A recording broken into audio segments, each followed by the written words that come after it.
السلام علیکم دوستو، آج ایک نئی اور اچھی بات کے ساتھ حاضر ہوں۔ علامہ ابن حجر لکھتے ہیں کہ جب منگولوں نے پوری مسلم دنیا پر قبضہ کر لیا اور دن بڑے دردناک تھے، بغداد میں خون بہہ رہا تھا اور گرناطہ لٹ رہا تھا، جب جامعہ نظامیہ کی لائبریری دجلہ کی موجوں کی زد میں تھی، جب تہہ خانوں میں پانی چھوڑ دیا گیا اور مسلمانوں نے 1.25 لاشیں وہاں بھی اٹھائیں، وہ دن بڑے دردناک دن تھے۔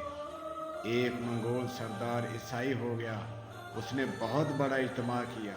ابن حجر لکھتے ہیں کہ اس بدبخت عیسائی بادشاہ نے دریدہ دہنی کرتے ہوئے حضور اکرم کی شان میں گستاخی کی، تو اس بڑے اجتماع کے اندر ایک بھی مسلمان نہیں تھا۔ تو جب وہ حضور اکرم کے خلاف بھونک رہا تھا تو پاس بندھا ہوا ایک کتا جوش میں آ گیا اور وہ زور زور سے بھونکنے لگا۔ سب نے اسے کہا کہ تو مسلمانوں کے نبی کے خلاف بولا ہے، اس لیے یہ کتا زور زور سے بھونک رہا ہے۔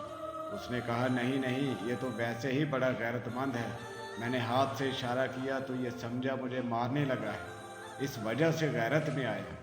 تو اس نے دوبارہ حضور اکرم کی شان میں گستاخی کرنا شروع کر دی۔ اتنا مجمع تھا لیکن اس میں سے کوئی بھی حضور اکرم کا غلام نہیں تھا۔ تو تاریخ نے بتایا ہے کہ وہ کتا ایک دم رسہ توڑ کر جھپٹ کر شیر کی طرح اس پر حملہ آور ہو گیا اور اس نے اپنے دانت اس کی گردن میں گاڑ دیے اور چھوڑا تب جب اس کو جہنم پہنچا دیا۔ علامہ ابن حجر لکھتے ہیں کہ اس واقعہ کو دیکھ کر 40,000 لوگوں نے اسلام قبول کر لیا تھا۔ اللہ تعالی ہم سب کو نیکی کی ہدایت فرمائے اور اسلام پر عمل درآمد کرنے کی توفیق فرمائے، آمین۔